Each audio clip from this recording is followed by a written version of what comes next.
Violent men. మన రక్తంలోనే violence ఉంది. ఎవడు ముట్టుకోకూడదు. సలార్ సక్సెస్ఫుల్ ఈవెంట్లో అయ్యగారు కనిపించినప్పటి నుంచి అందరికీ ఒకటే ప్రశ్నే, సలార్ 2 సినిమాలో అఖిల్ నటిస్తున్నాడా అని. మరి అఖిల్ ఈ సినిమాలో నటిస్తున్నాడా లేదా అన్నది ఇప్పుడు ఈ వీడియోలో డీటెయిల్గా మాట్లాడుకుందాం. కేజీఎఫ్ సిరీస్ దర్శకుడు ప్రశాంత్ నీల్ దర్శకత్వంలో ప్రభాస్ చేసిన సినిమానే సలార్.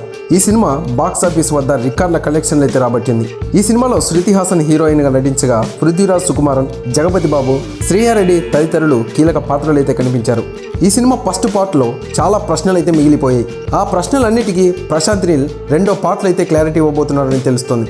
ఇక కొన్ని రోజుల ముందే ఈ సినిమా టీం సక్సెస్ సెలబ్రేషన్ అయితే చేసుకుంది.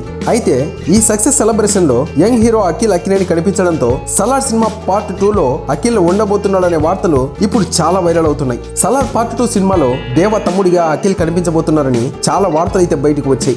ఈ రూమర్స్ అన్నిటికీ ప్రశాంత్ నీల్ భార్య లిఖితా రెడ్డి ఇన్స్టాగ్రామ్ లో క్లారిటీ అయితే ఇచ్చేశారు. లిఖితా రెడ్డి గారిని చాలా మంది ఫ్యాన్స్ చాలా క్వశ్చన్లు అయితే అడిగారు. ఈ ఈవెంట్ కి అఖిల్ ఎందుకు వచ్చాడు, ఆయన సలార్ 2 సినిమాలో ఉన్నాడా లేడా అంటూ అభిమానులు అడిగిన ప్రశ్నలకు ఆమె అయితే సూటిగా సమాధానం చెప్పేసింది. సలార్ 2 సినిమాలో అఖిల్ ఉన్నాడనే వార్తల్లో ఎలాంటి నిజం లేదని, అవన్నీ రూమర్స్ మాత్రమే అని ఆమె అయితే కన్ఫర్మ్ చేసేసింది. కాకపోతే హంబోలే ఫిల్మ్స్ బ్యానర్ లో అఖిల్ ఒక సినిమా చేస్తున్నాడు. అందుకే ఆ బ్యానర్ తో చేసిన సలార్ సినిమా సెలబ్రేషన్ కు అఖిల్ వచ్చాడు తప్ప వేరే ఏ ఉద్దేశం లేదని ఆమె అయితే క్లారిటీ ఇచ్చింది. సో ఇది గైస్, సలార్ 2 సినిమాలో అందరూ అనుకున్నట్లు అయ్యగారు అయితే నటించలేదు. మరి ఈ వీడియో మీకు ఎలా అనిపించిందో తప్పకుండా కామెంట్ చేయండి. ఇలాంటి మరో అప్డేట్తో ఇంకో వీడియోలో కలుద్దాం. Thank you for watching. జై హింద్.